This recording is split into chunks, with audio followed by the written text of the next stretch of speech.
안녕하세요. 자, 이번 시간에는 원자의 세계에 이어서 계속 해볼 건데요. 오늘은 양자수와 오비탈에 대해서 한번 해보도록 하겠습니다. 지난 시간에는 이제 오비탈과 양자수라고 했었는데, 먼저 결국 우리가 하는 게 원자 안에 있는 이 전자가 어디에 있을 것인가. 보호 같은 경우에는 어디 있다고 그랬죠? 보호는 전자껍질이라고 그랬죠? 다른 말로 궤도. 그래서 전자가 정확하게 어디 있다라고 우리가 보호를 이제 주장을 했는데, 그게 이제 현대적인 원자 모형으로 보면 실제 전자가 어디 있는지 우리는 정확하게 알 수는 없습니다. 그게 사실이에요. 그래서 전자껍질이라는 용어를 쓸 수 없고, 이제 오비탈이라는 걸 이제 설명을 해야 되는데, 이제 갑자기 뜬금없이 이제 오비탈 하면 이해가 되기 좀 어렵잖아요. 그래서 양자역학적인 면에서 좀 소개를 할 건데, 너무 여러분이 어렵기 때문에 선생님이 이제 간단한 좀 비유를 한번 드릴 건데요. 저번에 했던 거 잠깐 또 반복할 수 있습니다. 예를 들어서 fx, y, z equal 0이라는 이 방정식의 해를 구한다고 한번 가정을 해보면, x가 자연수라는 조건을 주고, 자연수면 1, 2, 3 이렇게 하나씩 올라가겠죠? 그 다음에 y는 0부터 시작하는데 1, 2 이렇게 하나씩 커져서 어디까지? x-1까지. 그러니까 x보다 하나 적은 자연수 값들과 그 다음에 0을 포함하는 것, 이렇게 y를 잡을 수 있고, z라는 것은 조건이 -y부터 플러스 y까지. 그러니까 y 값을 보시면 0 아니면 양수였거든요. 그러니까 그 양수 값에다가 마이너스를 붙이면 그 사이에 있는 값들, 여기 중간에 뭐가 지나가죠? 0이 당연히 지나가겠죠. 이때 우리가 이 방정식의 이 함수의 해를 한번 구해볼 건데, 그 해의 모습은 바로 x, y, z로 나타날 거예요. 그래서 뭐 한 5가지 정도만 한번 예를 들어보면, 가장 작은 자연수가 x가 1이기 때문에 1이 될 거고요. y는 여기다 1을 넣어주면, x에 1을 넣으면 0이 되겠죠? 그 다음 이제 y가 0이 되는 순간 마이너스 0부터 0까지니까 0까지라는 걸 알 수 있을 것 같아요. 그 다음 이제 1에 대해서는 더 이상 해가 존재하지 않습니다.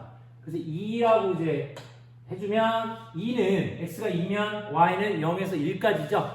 그래서 해가 2,0과 2,2를 가질 수 있는 거죠.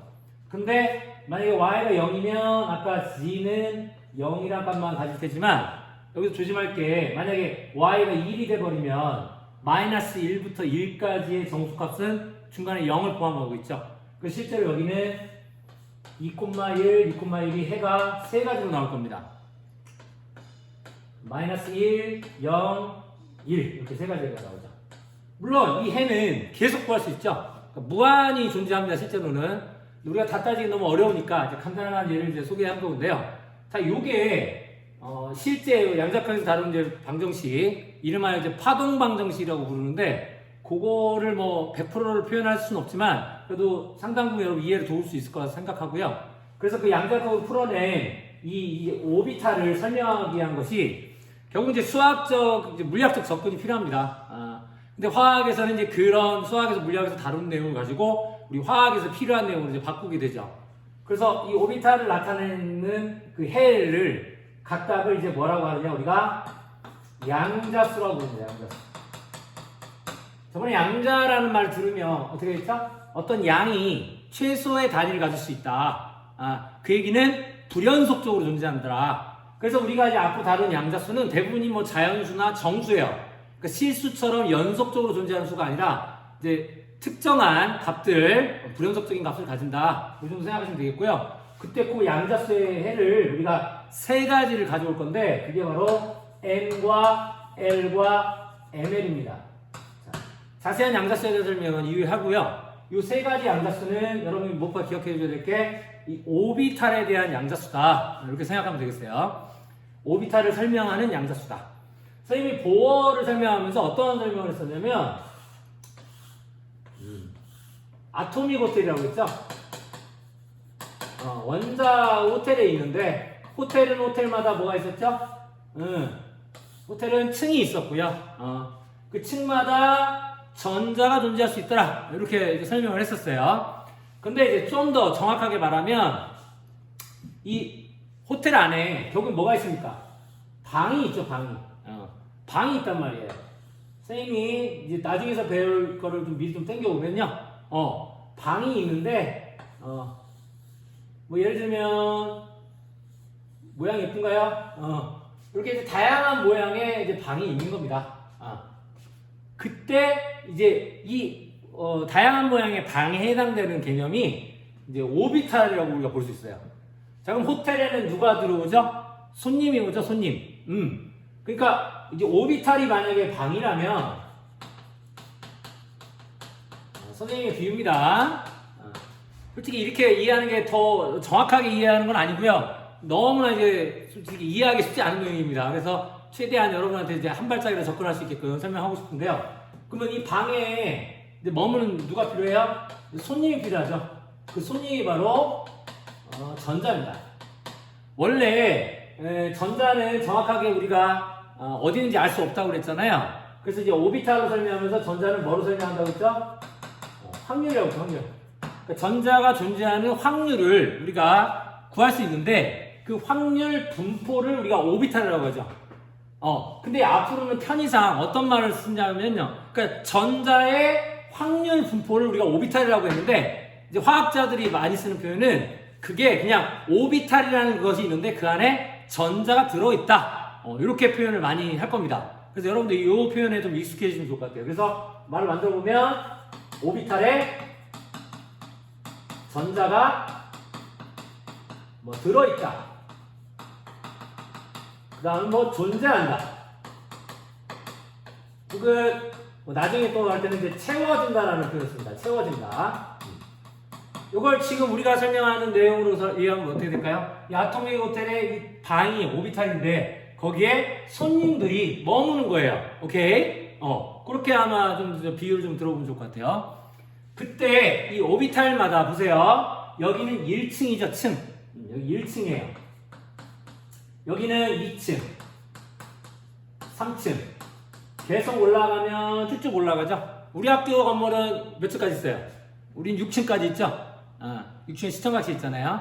아무튼 근데 이제 원자 어터믹 호텔은 여기에 어디까지 가냐면 무한대층까지 갑니다. 실제로는 우리한테 그렇게 중요하진 않고요. 예. 그 다음 이제 그 각각의 층에 이제 방이 있고 그 방마다 전자가 이제 존재할 건데 그때 그러니까 여러분 머릿속에 이제 핵심은 뭐냐면 손님이 방에 머물듯이 전자를 오비탈에 우리가 넣어줘야 돼요. 그게 이제 우리가 가장 해야 되는 이제 목표입니다. 그러려면 뭘 이해해야 돼요? 오비탈에 대해서 이제 이해를 해야 되는 거죠. 그래서 이제 오비탈을 이제 이해하기 위해서 지금 설명을 하고 있는 거고요. 그 오비탈을 이해하려면 뭐부터? 양자수부터 좀 정확하게 알고 가야 됩니다. 양자수. 그래서 이제 N, 이제 L, M이라고 하는데 특히 이 M 같은 경우는 여러분이 보호 모형에서 전자 껍질 우리가 어떻게 썼죠? K 껍질, L 껍질, M 껍질, N 껍질 이거 기억나나요? 요 표현이 결국 요게 이제 주양자수와 같은 의미거든요. 그래서 여기는 1층, 2층, 3층 요거를 우리가 다르게 표현하는 방법이 여기 있는 첫 번째 양자수 n equal 1, n equal 2, n equal 3. 그래서 뭐 여기는 뭐 n equal 무한대. 이렇게 이해하면 되겠습니다. 그러니까 껍질에 해당되는 게 결국에는 층의 의미다. 그렇게 접근하면 될 것 같아요. 그래서 이제 34쪽 하고 있습니다. 근데 이제 원래 우리한테 필요한 양자수는 여기 보면 세 가지인데 하나가 더 있어요. 아까 말했지만 이 방에 대한 양자수, 오비탈에 대한 양자수 3개면 또 하나가 바로 이제 전자가 중요하잖아요. 전자에 대한 양자수 하나 더 필요합니다. 그건 이제 그 이후에 또 해야 되겠죠. 그 네 번째 양자수가 바로 S라고 해서 쓸게요. 요게 바로 이제 전자에 대한 양자수예요. 그래서 오비탈에 대한 양자수 세 가지와 전자에 대한 양자수 한 가지를 합치면 이제 4개의 양자수가 되겠죠? 이걸 좀 이해하는 게 이제 우리의 관건입니다. 자, 그래서 솔직히 이제 이 파트는 이제 지금부터 한 100년 전에 이제 밝혀진 내용들인데, 기존에 세상에 없었던 새로운 역학이 이론이 나오게 된 거고요. 거기에서 이제 중요한 역할을 한 사람이 여러 명이 있는데, 그 중에서도 한번 예를 들어보면 오스트리아에 슈레딩거라는 사람이 있어요. 그래서 바로 지금 우리가 이렇게 양자수 표현하는 게 이제 슈레딩거에 의한 표현이거든요. 그래서 이 슈레딩거는 뭐라고 하냐면 우리가 파동역학이라고 해요. 파동역학. 여기서 이름이 나오죠. 파동. 여러분 파동 물결 치는 거 알죠? 쉽지 않은 개념인데 우리가 전자라고 하면 보통 뭐라고 생각하지? 그냥 입자라고 생각하잖아요. 근데 당시에 이제 물질이 전자 같은 것도 물질이니까 이 물질이 입자인 줄만 알았는데 실제로는 여러 가지 실험을 통해서 전자도 파동의 성질을 가질 수 있다. 이걸 이제 좀 어려운 말로는 이중성이라고 합니다. 이중성. 물질의 두 얼굴이라는 뜻이에요. 입자의 성질도 가지고 파동의 성질도 가진다. 여러분이 물리 시간에 배우는 대부분의 물체는 그냥 입자잖아요. 근데 그게 파동의 성질을 가진다. 이게 이해하기 어려울 것 같아요. 마찬가지예요. 100년 전에 과학자들도 이거에 대해서는 상당히 고민이 많았습니다. 그래서 요 이중성이 이제 나중에 증명이 되는데 프랑스의 드브로이라는 이제 과학자가 이 이중성을 증명해 냈고요. 그래서 이제 슈레딩거는 그러면 전자를 입자의 관점으로 이해하지 말고 파동으로 한번 설명해보자 해서 설명해 냈고 그게 이제 우리가 배우는 이제 오비탈의 개념이 되는 거죠. 근데 이제 교과서에서 다루진 않지만 이제 같은 내용을 또 연구한 과학자가 있었는데 바로 독일의 하이젠베르크라는 사람이 있어요. 지금 선생님이 쓰는 사람들은 다 노벨상 수상자들입니다. 결국에 이 하이젠베르크는 여러분이 제일 유명한 게 불확정성 원리라는 게 있어요. 불확정성 원리. 참 어려운 내용입니다. 물리 내용이죠. 불확정성 원리가 뭐냐면 예를 들면 예를 들면 우리가 전자가 움직이잖아요. 멈춰있진 않거든요. 근데 이 전자가 위치가 있고 운동량. 여러분 운동량 하면 뭐가 떠올라? 물리 시간에 배운 거지. mv죠. 운동량 공식이. 그러면 질량을 우리가 뭐 전자질량을 알는다고 치면 바로 속도죠. 속도. 그럼 여러분 이제 위치하고 속도. 전자가 어디 있는지와 얘가 거기서 얼마나 어떤 속도로 움직이느냐를 이제 우리가 알아야 되는 건데 그래야 걔가 움직이는 걸 이제 이해할 수 있잖아요. 근데 이 하이젠베르크가 이걸 증명을 해버렸어요. 뭐? 불확정성 원리. 확정할 수 없다라는 거야. 무슨 말이냐? 위치를 우리가 정확하게 알면 얘의 속도를 정확하게 못 구한다는 얘기고요. 그 다음 속도를 만약에 얘가 전자가 움직이는 속도를 알면 걔의 위치는 정확하게 알 수 없다는 거야. 그럼 느낌이 여러분이 우리가 기술이 부족해서 과학이 덜 발전해서 이걸 못 구하나 이렇게 생각할 수도 있는데 그것이 아니라 이 자연이 원래 그렇다는 거예요. 어렵죠? 그거를 이 하이젠베르크가 수식으로 증명을 해냅니다. 이 내용은 이제 다 물리학적인 얘기고요. 근데 참고로 여러분한테 좀 해보고 싶은 얘기는 여러분이 학습하면서 어떤 내용을 이제 알아갈 때 이 위치의 개념은 선생님이 생각할 때는 이런 것 같아. 어떤 개념을 우리가 정확하게 이해하는 거. 오늘만 이런 수업을 들으면 오비탈이 무엇인지, 양자수가 무엇인지 해서 정확하게 이해하는 거. 이걸 이제 정확도로 가면, 그 다음, 어떤 개념들이 계속 앞으로 배워나가면 개념의 양이 많아질 거 아니에요. 그걸 이해하는 속도. 이 두 측면을 여러분 이해할 수 있을 것 같아. 둘 중에 뭐가 중요하죠? 사람마다 의견은 다르겠죠? 물론 둘 다 중요합니다. 근데 보통 제가 이제 선생님이 가르치다 보면 학생들은 속도 측면을 되게 많이 강조하는 것 같고요. 그게 본능적이에요. 원래 인간은 새로운 걸 좋아하기 때문에 자꾸. 근데 선생님 관점에서 보면은 저는 이제 더 정확도 부분이 더 중요하다고 생각을 합니다. 근데 여기서 말하고자 하는 얘기는 이 불확정성 원리를 학습에 적용해 본다면 여러분이 무언가 배우는 거에 적용해 보면 빨리 배울 만큼은 뭘 포기해야 돼요? 정확도를 포기해야 돼요. 반대로 이렇게 정확하게 이해하고 싶어. 그럼 또 뭘 포기해야 돼요? 속도를 포기해야 돼요. 그럼 무슨 말? 정확도랑 속도를 동시에 완벽하게 잡을 수는 없다는 거야. 그렇듯한가? 근데 이게 바로 이제 하이센베르크의 불확정성 원리를 선생님이 이걸로 비유한 거, 학습에 비유한 거예요. 그럼 예를 들면 학습의 불확정성 원리죠. 그래서 여러분이 뭐 시간이 이제 급하게 되면 얼마 후에 뭐 시험 본다 하면은 아무래도 이 속도에 더 관심을 갖게 되지만 더 넓게 보면, 인생 길게 보면 결국에는 빠르게 하다 보니까 제대로 이해를 못해서 다시 또 반복을 하고 반복하고 해야 되니까 불필요한 반복 너무 많아지잖아요. 그럴 바에는 제대로 하는 게 더 나중에는 이득이 아닐까라는 생각을 해. 그래서 정확하게 이해하는 게 중요합니다. 그러려면 속도는 어떻게 돼? 약간은 포기해야 돼. 그러니까 천천히 제대로 이해하는 그런 습관을 좀 들였으면 좋겠어요. 그것이 지금은 느리게 보이지만 나중에 쌓이고 나면 엄청난 이제 실력이 되는 거죠. 선생님의 개인적인 주장이었습니다. 그래서 결국에는 보어의 모형이 틀린 이유도 여기서 설명할 수 있는 거예요. 보어는 정확하게 궤도의 껍질에 있다가 전자가 어떻게 움직인다를 설명했거든요. 근데 하이젠베르크의 불확정성 원리에 의하면 그거는 불가능한 거였어요. 어쨌든 그렇고요. 아까 이제 슈레딩거가 파동역학으로 설명했는데 그 비슷한 시기에 하이젠베르크는 이 파동의 관점이 아니라 나중에 이제 수학에대로 배우는데 행렬이라는 걸 써서 역시 원자 안에 있는 전자에 대한 정보를 표현했는데 나중에 알고 봤더니 이 두 내용이 결국은 같은 내용이에요. 같은 내용. 서로 다르게 연구했는데 결국 같은 내용이야. 무슨 말입니까? 보는 관점이 좀 달랐다는 거죠. 표현하는 수단이 달랐던 거예요. 그래서 핵심은 이제 같았다는 얘기고요. 그래서 여기서 이제 설명할 때 요 부분은 너무 어려우니까 그냥 흘리십시오. 가장 간단하게 설명하면 이렇게 이제 쓸 수 있는데 해밀토니안이라는 건 어떤 이제 계산을 하세요라는 뜻입니다. 원래 이름은 연산자라고 하고요. 그 다음 이제 푸사이라고 해요. 푸사이. 한번 읽어볼까? 푸사이. 이 그리스 문자인데 요거를 이제 우리가 파동함수라고 불러요. 실제로 이제 슈레딩거가 파동함수를 이제 가정한 거야. 이게 전자에 대한 정보를 설명하는 함수다.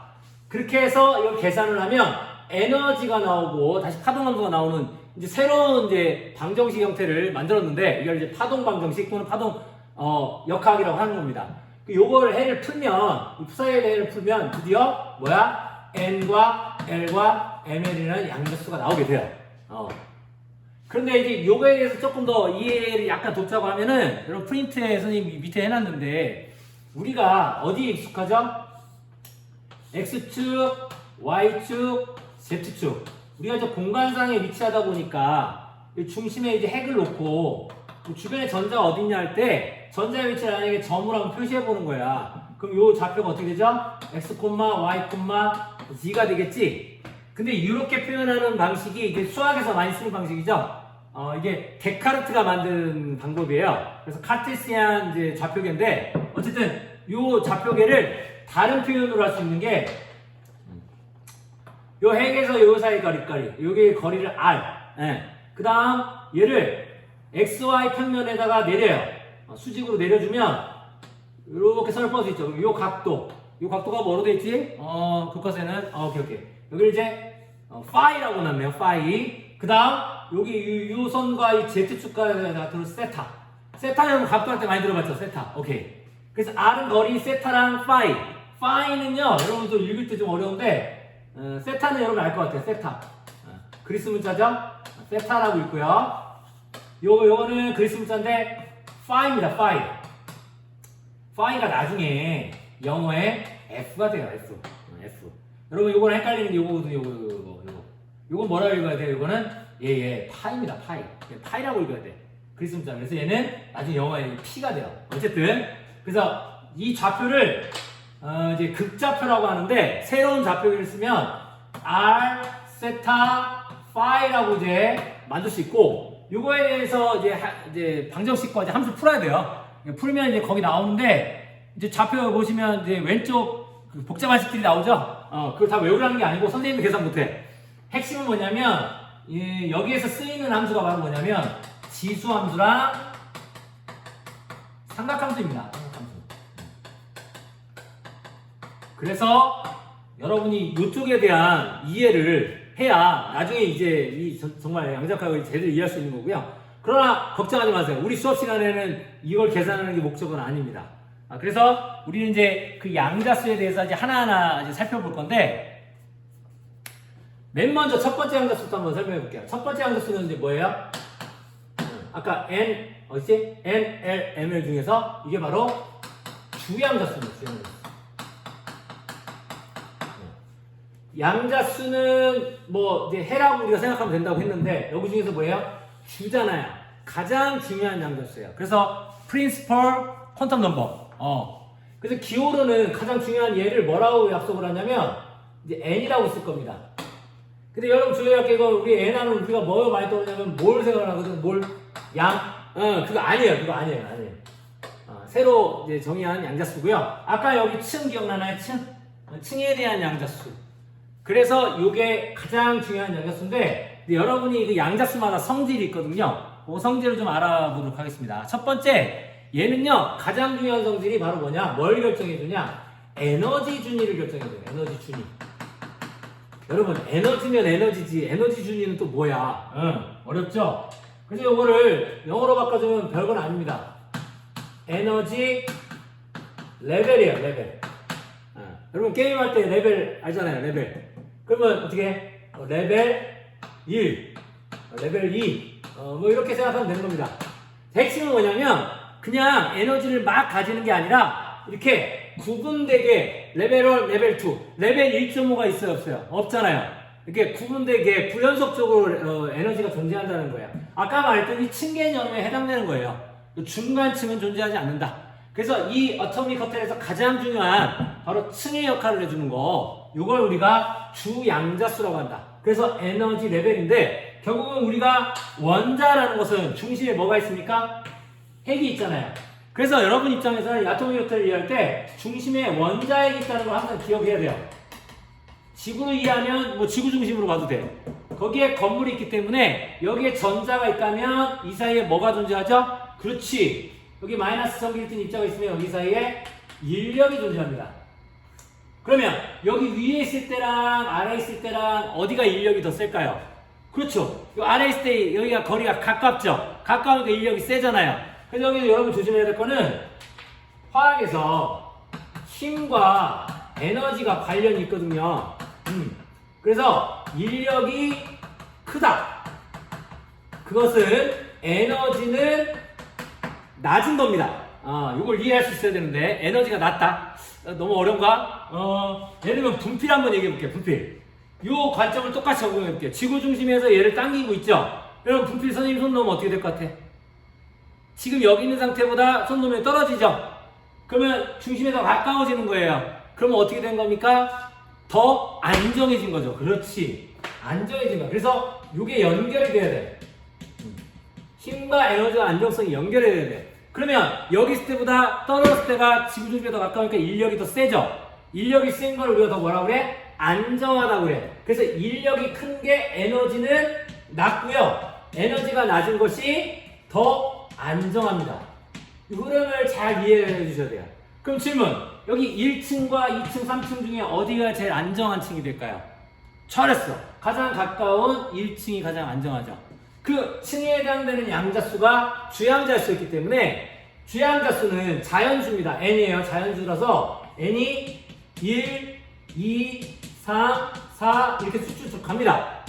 그러면 여러분이 이거에 대해서 에너지 준위를 설명해야 돼요. 에너지 어떤 게 더 낮고 안정하냐, 어떤 게 더 높고 불안정하냐 설명할 수 있어야 돼. 어디가 제일 안정하겠어요?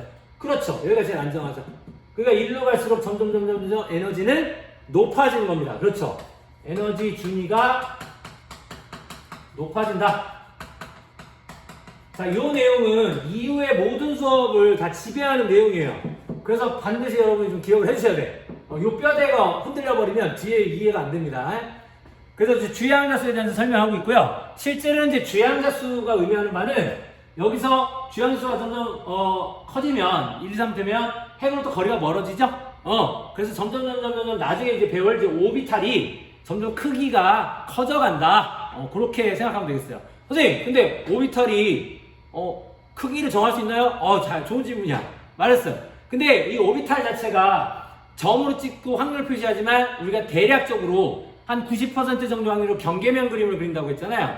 그럴 때, 그 경계면 그림을 그릴 때, 실제는 오비탈 사이즈가 더 커져가는 겁니다. 그러니까 평균적으로 핵으로부터 점점점 전자가 더 멀리 떨어지는 거죠. 오케이. 그거에 대한 얘기로 설명할 수 있고요. 그래서 요걸 이거 지금 보면 수학적으로 너무 접근해가는 것 같잖아요. 그래서 이거를 기호로, 화학자들 특히 기호를 잘 쓰거든요. 근데 기호로 이제 표현하면 요거에 대한 기호가 이미 여러분이 알고 있어요.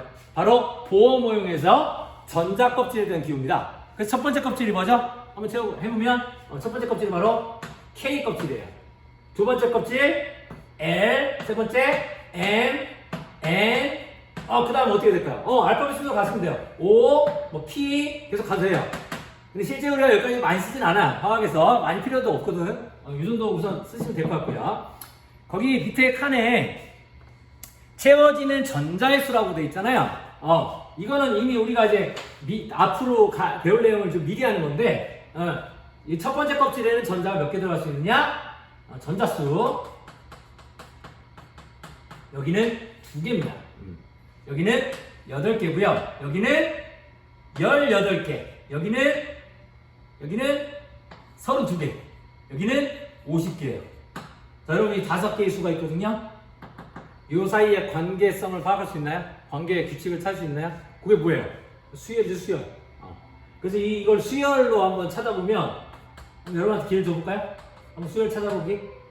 n이 1, 2, 3, 4, 여기 5네, 5 이게 커질 때, 이 전자의 개수가 이렇게 정해지는데, 요걸 한번 수열로 한번 표현해보세요.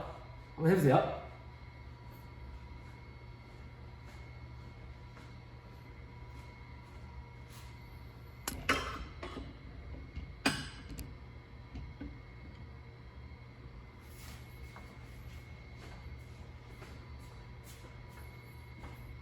자, 같이 볼까요? 암기상 아닙니다. 고민하지 마세요. 이게 어떻게 표현되냐면요. 바로 2n제곱으로 표현되죠. 볼까요? 1 제곱하면 1이죠? 2배 하니까 2 되죠. 그 다음 2 제곱하면 4인데 2배 하니까 8. 3 제곱하면 9. 2배 하면 18. 맞나요? 이렇게 설명이 돼요. 그럼 지금 당장 갑자기 2n제곱 이거 뜬금없잖아요. 이거 어떻게 나오는지 모르겠잖아요. 그럼 앞으로 이제 계속 찾아가야 되는 거예요. 오케이. 그래서 여러분이 이제 기억해야 될 포인트 다시 한번 정리하면 주양자수는 오케이 전자 껍질을 실제 의미하는 겁니다. 보호 모형에서. 그 보호 모형은 전자 껍질까지만 솔직히 설명한 거고요. 그 위에 이제 세분화된 걸 설명하기 위해서 오비탈이 필요한데 오비탈에서도 어쨌든 이 주양자수는 가장 중요한 정보이기 때문에 우리가 주양자수라고 합니다. 오케이. 그럼 이제 두 번째로 넘어가 볼게요. 두 번째 양자수는요. 여러분 교재에 있는데 무슨 양자수라고 되어 있나요? 방위양자수라고 되어 있죠. 말이 어렵습니다. 영어는 azimuthal. 발음도 어려워요. 이게 무슨 각도 얘기할 때 우리가 방위각 할 때 얘기하는 건데 너무 어려우니까 여러분은 요게 더 표현할 수 있어요. 부양자수. 우리 반장 있고 부반장 있잖아요. 그러니까 부양자수는 도와준다는 거야. 누구를 주양자수를 도와주는 거야. 그래서 실제로 얘 이제 기호를 쓸 때 조심할 게 이제 L이라고 약속을 할 겁니다. 자, L에 대한 얘기를 여러분이 고민할 수 있는데 이건 약간 물리적인 개념인데 원래 이제 L이라는 이 부양자수의 원래 이름이 정확하게는 각운동량 양자수라는 거야. 운동량도 어려운 개념인데 각운동량 더 어렵죠? 만약에 얘가 이렇게 직선 운동을 하면 질량이 M이고 MV의 운동량을 가지는데 만약에 얘가 어떤 중심을 놓고 거리가 R만큼 떨어졌는데 얘에서 원운동을 한다고 생각해봐요. 그럼 얘도 운동량을 가지고 있잖아요. 근데 이게 직선으로 움직이지 않잖아요. 그래서 이걸 우리가 각 운동량이라고 설명할 수 있거든요. 근데 그 물리학자들이 각 운동량을 설명할 때 기호를 L로 써요. 그래서 그걸 가져온 거야. 그래서 우리는 그냥 L이라고 이해하면 되겠습니다. 그럼 L의 진짜 의미가 뭐냐? 이게 우리한테 되게 중요한 건데 요게 바로 이 L이 나타내는 게 바로 이게 바로 오비탈이에요. 오비탈. 그러니까 껍질만으로 설명이 불충분했거든요. 전자 껍질만으로. 그래서 추가적으로 필요한 개념이 뭐야? 오비탈인 거예요. 오비탈. 실제로는 스펙트럼선을 우리가 관찰해 볼 때, 처음에는 선이 이렇게 불연속적으로 있는 것까지는 알았거든요. 그러면 이제 수소 같은 경우는 껍질로 이제 설명이 다 됐었는데 알고 봤더니 얘를 확대해서 보면은 선이 하나가 아니라 여러 가지 선으로 이렇게 다시 나눠져 있다는 얘기예요.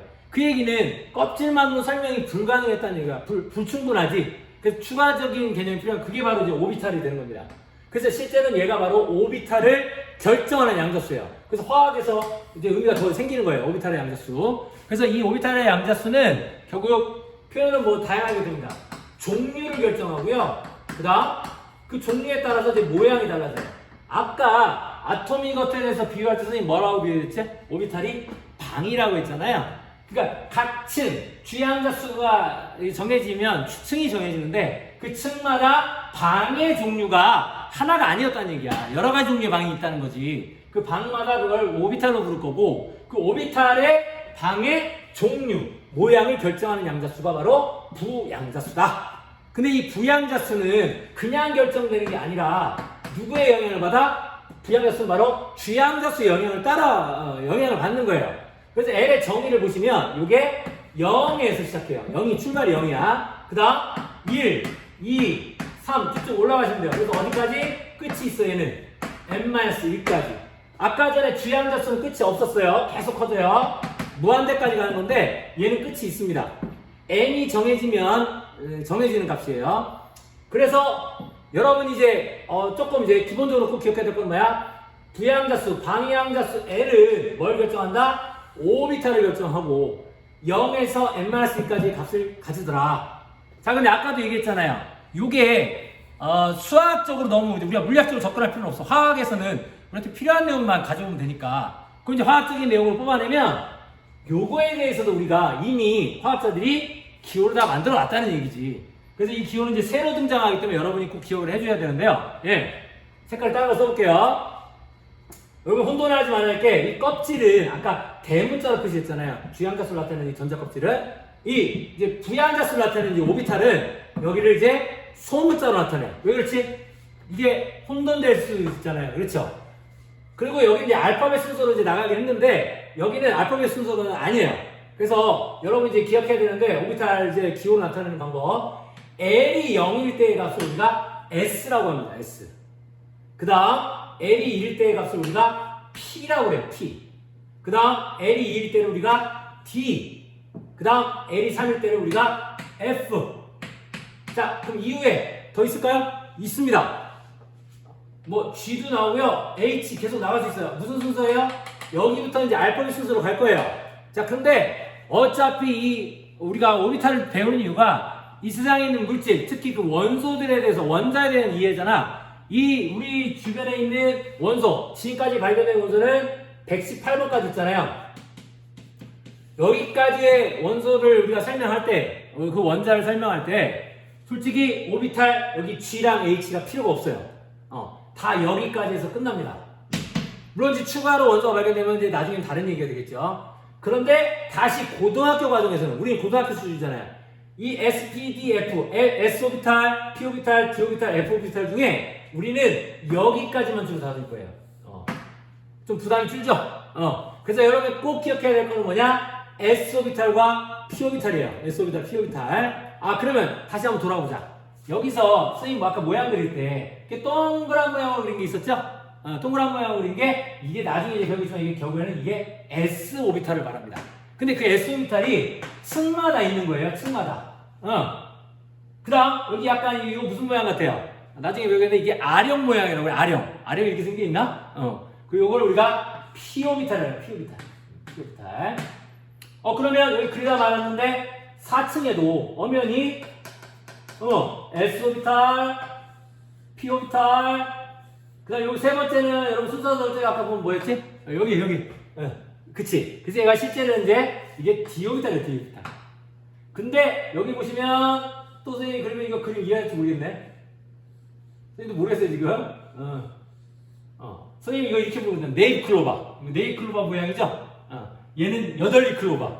이제 공간상으로 가는데 요게 바로 나중에 이제 F오비탈이 됩니다. 근데 너무 걱정하지 마세요. 우리한테 중요한 건 S하고 P입니다.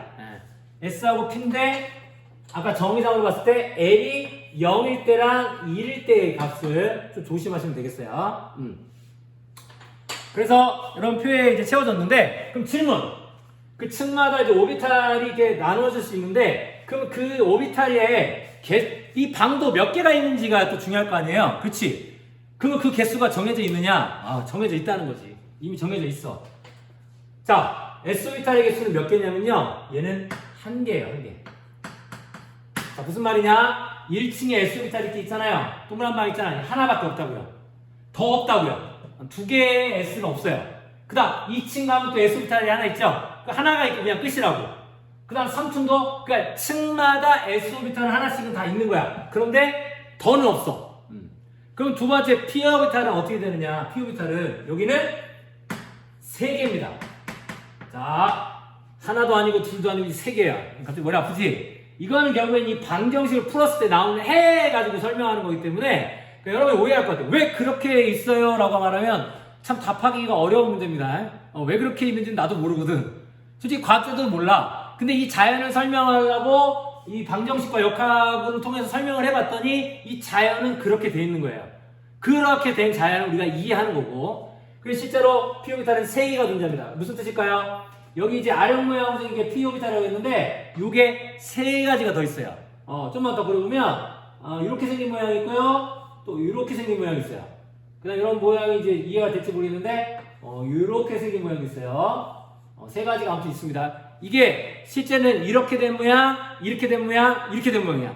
공간상에서 X, Y, Z축 3가지 축이 있잖아요. 그 축에 따라서 있는 겁니다. 실제로는. 어쨌든 그러면 여기서 느낌이 좀 오려나? D오비탈 몇 개일까요?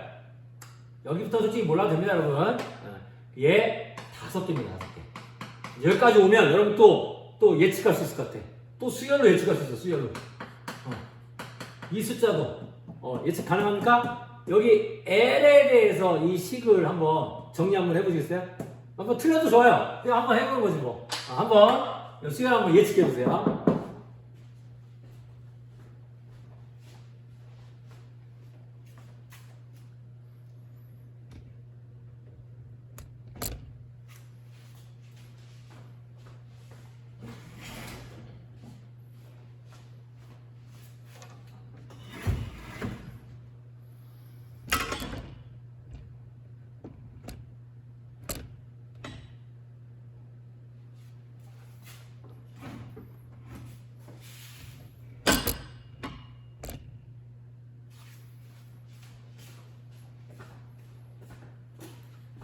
자, 해보셨나요? 네. 틀려도 됩니다. 너무 스트레스 받지 마세요. 이걸 물어보고 싶은 건 아니거든요. 여기 보면 0일 대 1이고, 여기 공차 보이죠? 등차 수열이에요. 등차 수열. 그러면 공차가 2죠? 그래서 정답은 2L 플러스 2입니다. 0 넣어볼까요? 0이면 2 곱하기 0, 0. 그래서 한 개 나오죠? 1이면 2 더하기 1, 3개 나오죠? 2니까 2 곱하기 2 하니까 4에 1, 맞죠? 그 여기 예측되는 F비달 몇 개입니까? 그렇죠. 여기 7개입니다. 7. 이렇게 돼. 그럼 왜 또 2F 플러스 1인가? 좀 더 뭐 천천히 가보죠. 이거 자체는 외우는 값은 아니고 하다 보면 이제 이게 왜 그런 이유를 이제 알 수 있게 돼요. 자, 그래서 여러분이 이제 기억을 해야 되는데, 그럼 질문. 거기 이제 없어요. 거기 한번 좀 여러분 메모해 두면 좋을 것 같은데, 아까 전에 이 껍질에도 결국 전자가 들어간다고 했는데, 실제로 이제 우리는 오비탈로 설명해야 되니까 이 오비탈마다 전자가 실제 들어있는 거야. 뭐야? 아까 이 방마다 전자가 들어가야 되지 않습니까? 그쵸? 그러면 실제로 이 S오비탈에 전자가 들어갈 수 있냐 이거지. 들어갈 수 있다 이거야. 그럼 S오비탈에 들어갈 수 있는 전자는 몇 개냐? 전자수는 2개입니다. 2개. 자, 그럼 P오비탈은 몇 개냐? 아까 P오비탈은 방이 3개라고 했잖아요. 그래서 이 전체, 이 3개의 P오비탈에 들어갈 수 있는 전자는 6개가 돼요. 이후에 D오비탈이나 F오비탈은 필요가 없는데, 여러분 봐봐. 오비탈의 개수하고 이 전자수를 비교해보면 여기서 특징 하나 발견됩니까? 선생님이 결과부터 지금 미리 알려주는 건데, 이 원리는 뒤에 가서 또 배우거든요. 뭐예요? 2배 했죠? 여기가 바로 10개가 돼요, 10개. 그 다음, 여기는 14개가 됩니다. 여기 2개랑 6개가 있는데, 그 이유를 잘 모르셔도 상관없어요. 근데 느낌은 알 수 있을 것 같아. 오비탈 하나에 전자가 몇 개 들어간다? 2개가 들어간다. 아까 우리 전자가 뭐였죠? 손님이라고 생각했잖아요. 이 오비탈, 아토믹 호텔의 방인 오비탈에 남녀 손님이 있다고 가정하고, 그냥 있는 그대로 얘기하는 거야. 여기 손님이 머물 수 있는데, 얼마, 여기는 몇 인실이라는 얘기입니까? 그게 놀라운 거야. 2인실이라는 얘기예요. 2인실. 무조건 2인실이야. 더 받을 수가 없다는 거예요. 물론 2인실에 혼자도 있을 수는 있겠죠. 그러면 아까 보세요. S오비탈 2개가 들어가잖아요. 그 다음 S오비탈 2개 들어가는데 여기 P오비탈 아까 방이 몇 개였어? 3개가 있었잖아. 그 3개의 방에 각각 2개씩 들어간다고 하면 총 몇 개가 들어갑니까? 6개가 들어가죠. 자, 여기서 느낌이 다 와야 되는데 여러분이 도해 모형에서 이게 이해가 안 됐던 게 왜 첫 번째 전자 껍질에 전자가 2개밖에 안 들어가냐 얘기했었잖아요. 껍질로는 설명이 불가능해요. 그런데 그 진실을 오비탈로 이제 설명해 보는 겁니다. 원래 1층에는 애초에 방이 하나밖에 없는 거예요. 더 이 방이 없어요. 즉 다시 말하면 S오비탈은 있지만 P오비탈이 존재하지 않았던 거예요. 그럼 왜 없냐고 물어보면 또 할 말이 없어요. 이 자연이 원래 그렇게 되어 있기 때문에. 원자라는 아이가 원래 그렇게 되어 있다고. 그러면 결국 2개의 전자를 여기에 1층에 2명의 손님을 채우는 순간 더 이상 자리가 없는 거야. 그 다음 두 번째 껍질로 가버리면 이제는 동그란 S오비탈 방과 그 다음 R형 모양의 P오비탈 방이 3개가 있기 때문에 전자가 몇 개 들어갈 수 있을까요? 2개하고 6개니까 합치니까 몇 개 들어갑니까? 8개가 들어가죠. 여기서 느낌이 왔나요? 그 8이라는 숫자가 어떻게 나오는지 알겠어요? 결국에는 바로 여기서 나온 거예요. 이게 바로 옥텟 규칙을 우리가 외우고 있었던데 그 외우고 있는 것의 이유인 거죠. 이유. 물론 여러분한테 명쾌하게 100% 해결은 안 될 거라고 생각해요. 그러나 한 발짝 더 들어가서 우리는 진실을 조금 마주하게 되는 거지. 오비탈을 이해하고 오비탈로 설명하면 옥텟 규칙은 당연히 그냥 결과적으로 나오는 거예요. 자, 그러면 지금 한 게 주양자수였고요. 방해하면서 주양자수, 우리 양자수가 4개라고 했죠. 아까 말했듯이 다시 복습해보면 오비탈에 대한 양자수가 3가지가 있었고 그 다음 전자에 대한 양자수가 하나가 있었는데 지금 N과 L을 지금 설명했어요. 그럼 이제 2개의 양자수만 설명하면 되죠. 오늘 좀 힘냅시다. 자, 그럼 여러분 교재에 보시면 그 오비탈 이름에 대한 얘기가 나왔는데 자, 아까도 말했지만 얘들아 1층에도 S오비탈이 있고 2층에도 S오비탈이 있지. 그러면 예를 들면 K 껍질에도 S오비탈이 있고 L 껍질에도 S오비탈이 있을 때 뭐 KS, LS 뭐 이렇게 쓸 수 있을 것 같은데 우리는 그렇게 쓰지 않는다. 이때는 화학적으로 우리가 표현할 때는 이 부양자수 앞에 이제 주양자수를 붙여줘야 되는데 몇 층에 무슨 방이냐라고 설명하는 거거든요. 지금 그때 여기 앞에다가 주양자수를 그냥 숫자로 쓰겠다는 거예요. 자, 그럼 한번 해볼까요? 어떻게 돼요? 그래서 1S라고 쓰는 거야. 1S 1층 주양자수 1일 때 여기 L이 얼마였지? 여기 이제 자동적으로 나와야 돼. L이 0인 오비탈 1S 오비탈. 그 다음 2층이야. N이 2일 때 L이 0인 오비탈 뭐? 2S. 그 다음 2층인데 L이 1인 오비탈 뭐? 2P. 그 다음 3층으로 가요. 3층이면 L이 0인 3S. 그 다음 L이 1인 3층에 3P. 그 다음 이 3층의 특징은 S오비탈, P오비탈 말고 또 D오비탈도 존재합니다. 그럼 이번엔 뭐가 되겠어요? 이제 3D. D는 우리가 뭐 그렇게 중요한 건 아니지만 L이 2인 오비탈이에요. 그 다음 이제 4층 가볼게요. 4층 가면 어떻게 돼? 4S, 4P, 4D, 이제 4F가 존재하는 거죠. 그 이후에 5층 가도 5S, 5P, 5D, 5F. 뭐 실제로 이제 5G도 있는데 5G? 핸드폰 생각나네? 그거 아니에요. 요 솔직히 뒤에까지는 우리한테 뭐 큰 의미가 없기 때문에 오케이 이런 식으로 이제 우리가 오비탈을 표현할 수 있어요. 그러니까 주양가수와 방향수를 같이 엮어서 우리가 이해하면 좋겠다. 그 얘기하고 싶고 그 다음 여러분 이제 고민스러운 게 아까 선생님이 오비탈 개수가 2L 플러스 1이었잖아요. 요거에 대한 설명을 하려면 바로 양자수가 세 번째 양자수가 이제 필요하게 돼요. 세 번째 양자수. 칸이 좁은데 이거 좀 중간에 좀 지워도 될까요? 솔직히 이제 이 극좌표나 이런 거 우리한테 크게 중요한 건 아니라서 지워볼게요. 여기까지 지우면 되겠네요. 네, 3번 갑시다. 힘내서 합시다. 자, 3번의 이름은 뭐가 되겠어요? 그 다음 SPDF. 그럼 이건 왜 뜬금없이 규칙도 없는 이 기호를 썼느냐? 우리가 과학 파트 중에 분광학이라고 있어요. 분광학. 학문 중에서 빛을 연구하는데 빛을 이제 나눠서 그래서 여러분 스펙트럼 그걸 통해서 즉 뭐냐 빛으로 물질을 연구하는 학문입니다. 이게 결국엔 이 분광학이 발전하면서 이 원자의 정체에 대해서도 알게 된 거거든요. 보어도 최초로 그 수소 선 스펙트럼에서 착안해서 보호 모형, 전자갑질 모형을 만들었기 때문에 그래서 이제 그때 분광학이 발전하면서 쓰던 용어들이 있었어요. 스펙트럼 용어예요, 이게. 그래서 한 번만 읽어보면 shock, 뭐 principle, 그 다음에 diffuse, 그 다음 fundamental 이런 이제 스펙트럼에다가 이제 기호를 붙여줬었는데 그거를 이제 오비탈에 그대로 이제 차용해서 우리가 쓰고 있는 거야.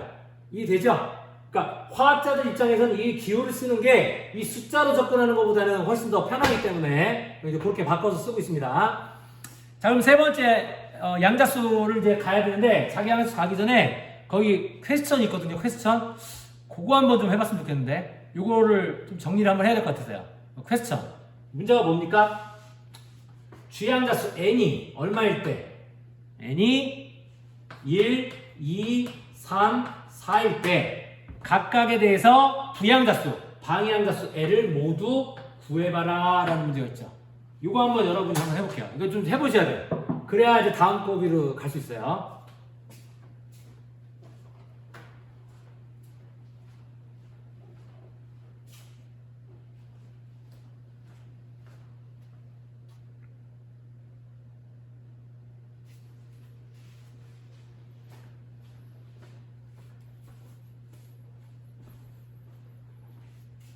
꼭 여러분 해보셔도 좋겠는데. 자, 보세요. 이게 각각 아까 껍질을 의미한다고 했고요. 자, 봐. n이 1일 때 L은 어였지? L이 0에서 n-1까지. 그러니까 n-1이면 0에서 0까지네요. 느낌 맞으세요? 그래서 여긴 L이 0이에요. 자, 여기 조심해야 돼. n은 1일 때는 L은 0이라는 얘기예요. 그럼 자, n이 2가 되면 n-1까지면 0에서 1까지가 되니까 여기 잘 보세요. 여기는 L이 0도 있고요. L이 1도 있어요. n이 1일 때는 이렇게 나눠지는 거야. 그럼 3일 때는 n이 3일 때는 n-1이니까 0에서 2까지니까 0, 1, 2까지니까 여기는 어떻게 돼? L은 0, L은 1, L은 2 여기까지. 그럼 여기 이제 느낌이 오죠? 여기는 뭐야? L이 0부터 1, 2, 3까지 있는 거죠. 느낌이 오셔야 돼. 각 층마다 방의 종류가 하나, 여기는 2가지 종류의 방, 여기는 3가지, 4가지. 아까 여기서 그림으로 설명했던 거고요. 그 다음, 이걸 오비탈기로 썼을 때 선생님 여기 썼죠? 바로 뭐야? 1s. n이 1일 때 L은 0. 그 다음, 2s하고 2p. n이 2일 때 L은 0과 L은 1. 그 다음, 3s, 3p, 3d. 이게 이거죠? n이 3일 때 L은 0, L은 1, L은 2. 마지막, 4일 때 이렇게 되죠. 오케이.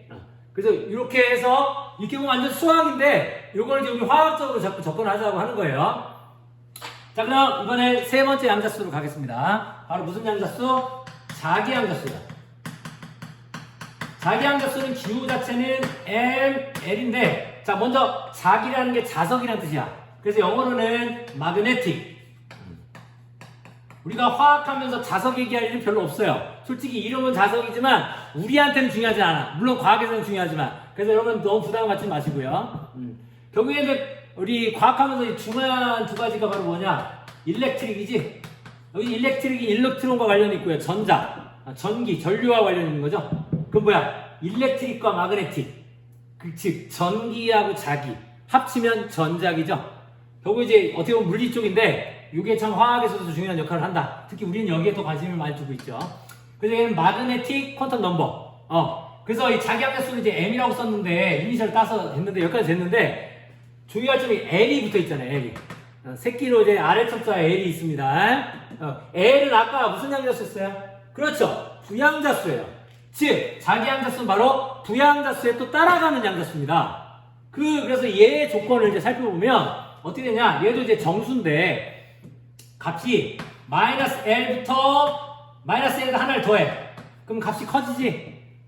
그 다음에 쭉쭉쭉 가다가 어디 한번 지나요? 0 한번 지나가요. 그 다음에 쭉 가서 어디까지 갑니까? L까지 갑니다. 즉 L-1도 한번 거쳐야죠.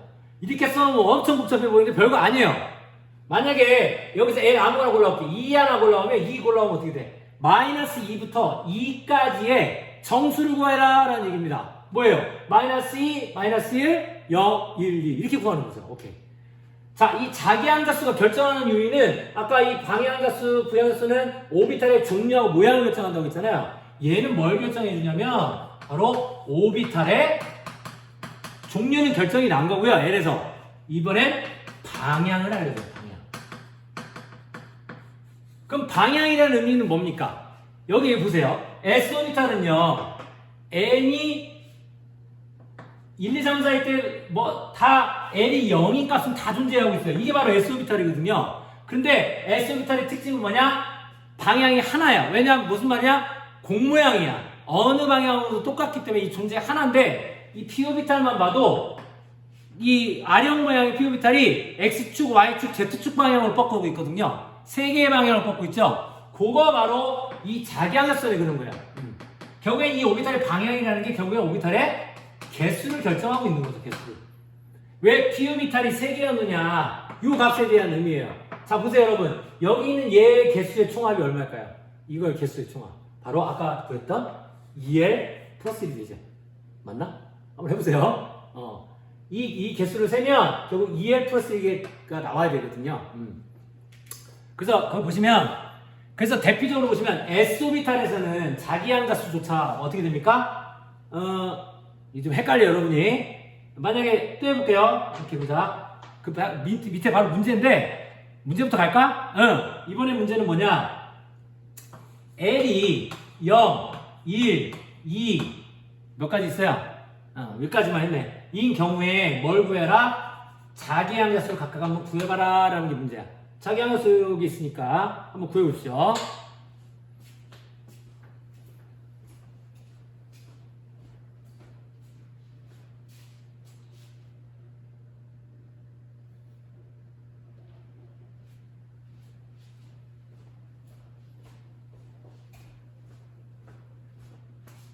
자, 여러분이 아마 태어나서 오비탈에 대한 얘기, 양자수에 대한 얘기 처음 듣는 건데 솔직히 선생님 이제 그래도 조금 더 알고 가르치는 거고요. 답을 그래도 조금 알고 있는데 여러분 입장은 답을 모르는 입장이잖아요.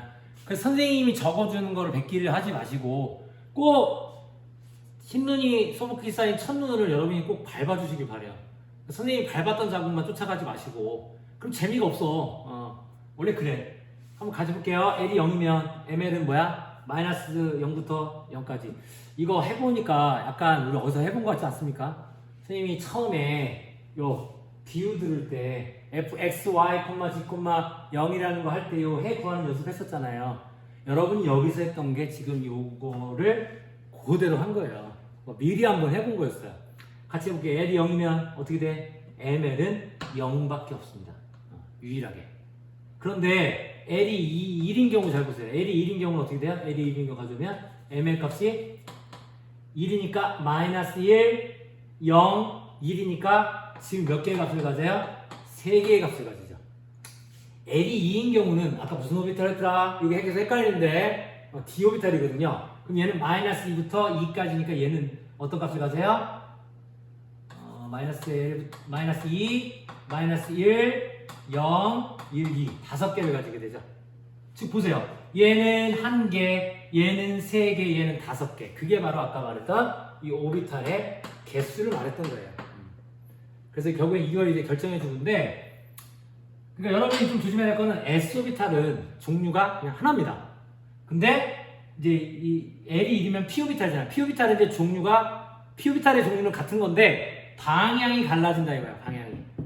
그러니까 호텔에 R형 모양의 방이 있는데 그 방향이 예를 들면 동쪽 방향, 뭐 예를 들면 뭐 북쪽 방향, 그 다음에 이제 위쪽 방향 이렇게 방이 3가지가 있다 이렇게 생각하시면 좀 이해가 될지 모르겠어요. 그래서 여기는 조심할 게 P 오비탈은 그래서 우리가 P에다가 이렇게 쓰기도 해요. PX, PY, PZ 이렇게 쓰기도 해요. 이렇게. 그 축 방향을 이제 보여주는 거죠. 그렇다고 뭐 얘네가 1대1로 이렇게 되는 건 아닙니다. 원래 여기는 또 이제 수학적으로 이제 풀이가 돼야 되고요. 그 다음에 D나 F 오비탈 가면 솔직히 이 식도 되게 복잡해져요. 그래서 다 필요 없어요. 그래서 우리는 여러분이 좀 기억해야 될 게 S 오비탈과 P 오비탈에 대해서는 좀 잘 알아두자. 이게 좀 핵심입니다. 우리한테는 여기까지. 자기항자수인데 여기 특징이 거기서는 밑줄선 하는데 오늘 이해를 못 하겠는데 얘네는 방향만 다르다고 했잖아요. 그럼 방향만 다르면 그냥 똑같다라고 생각해도 돼요. 근데 아까 말했지만 자기양수잖아. 얘가 만약에 외부에서 전기장이나 자기장이 가해지면 얘네 세 개의 그 에너지 안정성이 달라집니다. 근데 그것까지 얘기하면 너무 어렵잖아요. 그래서 여러분 입장에서는 얘네는 그냥 방향만 다르다라고 이해하는 게 딱 적합할 것 같아요. 자, 그럼 지금까지 양자수 3개, 주양자수, 방해양자수, 부양자수랑 자기양수 이 세 개를 우리가 이해하면 N, L, MN, N, L, MN을 이해한 거예요. 그럼 뭐가 결정이 됐어요? 오비탈이 결정이 되는 거예요. 그럼 거기에 이제 마지막으로 뭐 남았어요? 이제 전자가 들어가야 되는데 아까 선생님 전자를 뭐라고 비유했죠? 남녀로 비유했잖아. 얘들아, 이 세상의 전자의 종류는 몇 가지가 있을까요? 전자는 한 가지죠. 그런데 놀랍게도 과학자들이 밝혀봤더니 오비탈에는 전자의 성격이 한 가지가 아니었다는 거예요. 그게 두 가지로 나눠지더라 이거예요. 이제 그걸 이제 마지막 양자수로 이제 도입할 건데 마지막 양자수가 바로 4번 양자수입니다. 바로 스핀 양자수. 뭐 정확하게는 스핀 자기 양자수. 아까 뭐 자기적인 성질, 자석 뭐 그런 얘기했는데 스핀 양자수라고요. 얘는 기호로 M 한 다음에 여기 S, 스핀. 자, 특징은 얘는 앞에 있는 세 개의 양자수는 오비탈에 대한 양자수지만 얘는 누구에 대한 양자수야? 전자에 대한 양자수입니다. 전자에 대한 양자수. 그 다음 앞에 있는 양자수는 거의 자연수 아닌 정수였잖아요. 얘만 특이하게 이 스핀 양자수가 플러스 2분의 1과 마이너스 2분의 1 딱 이 두 가지밖에 없어요. 모양도 어때요? 정수가 아니고 분수꼴이죠? 이걸 좀 뭐라고 하냐? 반정수라고 합니다. 반정수. 정수의 반. 이거 왜 이래요? 그러면 할 말이 없죠. 아까 전자가 입자가 아니라 파동 성형을 할 수 있다고 했는데 만약 입자로도 만약 설명해 보면 얘들아 지구가 자전할 때 시계 방향으로 돌아요? 반시계 방향으로 돌아요? 그럼 오른손을 들어봐요. 오른손. 이게 지구에 여기 올려놓은 거야. 북반구, 남반구. 지구의 자전 방향은 이렇게 보는 거야. 위에서 보면 반시계 방향으로 보여요, 우리가. 근데 이 지구가 태양이 있을 때 돌잖아요. 그 태양을 돌 때도 반시계 방향으로 돌아요. 이해될까? 반시계 방향으로 도는 지구가 반시계 방향으로 자전하는 지구가 반시계 방향으로 태양을 공전하고 주위를 공전하고 그다음 이 지구를 중심으로 달도 역시 반시계 방향으로 돌아요. 즉 우리가 이 태양계를 약간 위에서 바라보면 반시계 방향으로 돈단 말이야. 근데 꼭 지구가 꼭 반시계 방향으로 돌 이유는 없지.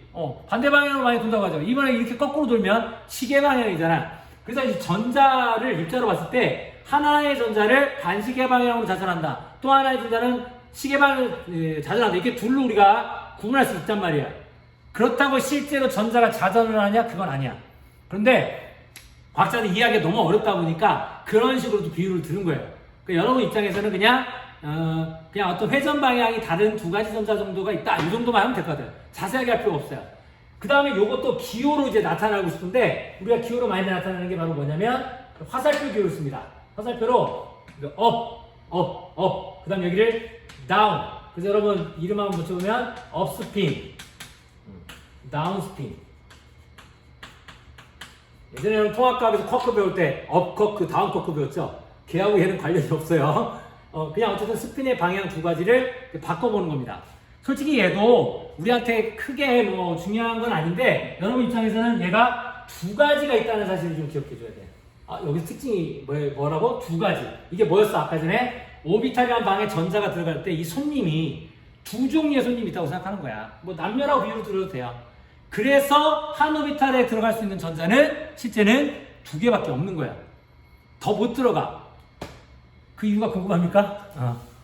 그 이유를 설명하려면 이제 또 다음 시간 가야 되는데 어쨌든 이제 나중에 여러분 이제 교재 36쪽에 있는데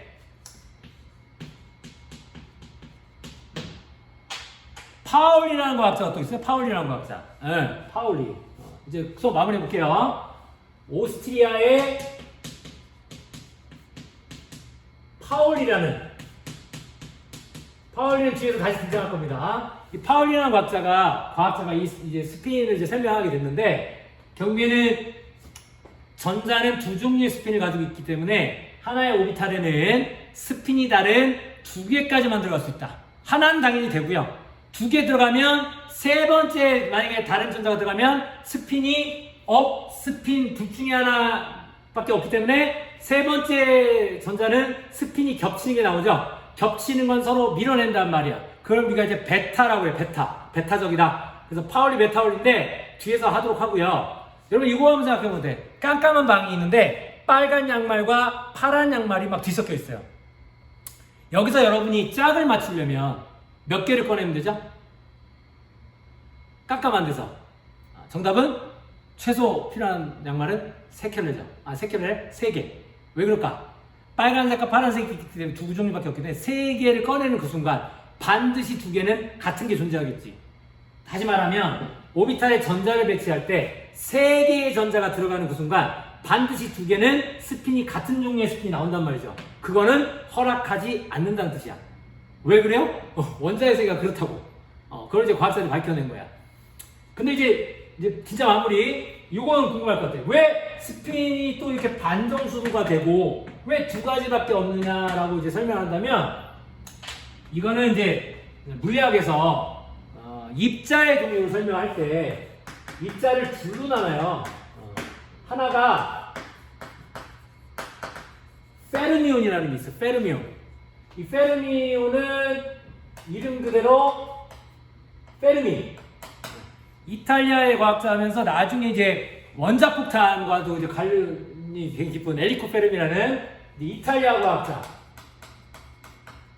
이 이름 따라서 이제 이름 붙인 거예요. 페르미온. 오는 입자입니다. 입자 항상. 그 다음 이제 보손이 있어요. 보손. 이런 게 있다고 해요. 물리에서는. 이거는 이제 보스라는 그 인도 과학자야. 자, 여기서 인도 이제 등장합니다. 인도도 등장합니다. 그래서 나중에 뭐 이제 페르미랑 디락이라는 이제 과학자, 그 다음 보스는 나중에 이제 아인슈타인과 관련이 있어요. 그래서 이 입자의 종류를 물리학에서 나눌 때 그거에 대한 설명할 때 제일 이제 페르미온 같은 경우 대표적인 게 우리가 전자를 예를 들 수 있고 실제 쿼크도 페르미온에 속합니다. 그 다음 보스가 말하는 보손 같은 경우에는 이제 빛의 입장인 이제 광자 같은 경우에 해당되는데 이런 프린트 있어요. 핵심이 뭐냐면 광자 같은 경우에는 양자수가 정수로 나타나요. 그 다음에 아까처럼 그 같은 종류를 베타하지 않아요. 그런 성질이 있다고 해요. 아무튼 그래요. 그래서 실제로 나중에 이것 때문에 우리가 레이저라는 걸 또 이제 연구할 수 있었고 우리가 활용할 수 있게 됐는데 빛은 그래요. 근데 전자나 쿼크는 성격이 다르고 그래서 이 아이들은 서로 베타적인 성격을 가지고 스핀이 다르면 그 아이들은 페르미온이라고 불리는데 이 페르미온의 특징이 바로 반정수의 양자수를 가진다. 그래서 이건 너무 어렵죠. 솔직히 이건 전공에서 한참 뒤에 있는데 그런 게 있다라고 하면 이해하면 될 것 같아요. 자, 그래서 오늘 좀 길었는데 여기 어떻게 보면 화학원과 통합과학 수준에서 가장 차이가 나는 파트가 이쪽 오비탈 파트거든요. 그래서 오늘 이 오비탈에 대한 얘기를 잘 정리하셔야 되는데 제목과 마찬가지로 오비탈과 양자수는 떼려야 뗄 수가 없어요. 양자수를 설명하지 않으면 그냥 암기해야 돼. 암기. 예. 뭐 어떻게 암기해요? 1S, 2S, 2P, 3S, 3P, 3D, 4S 이렇게 암기해야 되는 상황인데 그거에 대해서 나름 선생님이 그냥 비유도 들어보고 했지만 원래는 양자수를 우리가 이해를 해야 된다. 그렇다고 우리가 방정식을 풀자는 얘기는 아니고 그 해에 대해서만 집중을 해줬을 때 그래도 이런 규칙 때문에 오비탈이라는 게 설명이 될 수 있구나. 그래서 이제 정리해보자. 전자는 어디 있어요? 전자는 어딘지 몰라요. 근데 확률적으로 존재하는데 그 확률적인 분포를 우리가 오비탈이라고 말하는데 그 오비탈은 한 종류는 아니야. 오비탈의 종류가 다양하게 있고 그거에 따라서 전자가 확률적으로 존재할 수 있다. 그래서 이후에 이제 각각의 오비탈에 대한 설명, S오비탈과 P오비탈에 대해서 좀 자세하게 다음 시간부터 설명해 보도록 하겠습니다. 오늘 수업 여기까지 하겠습니다. 고생하셨습니다.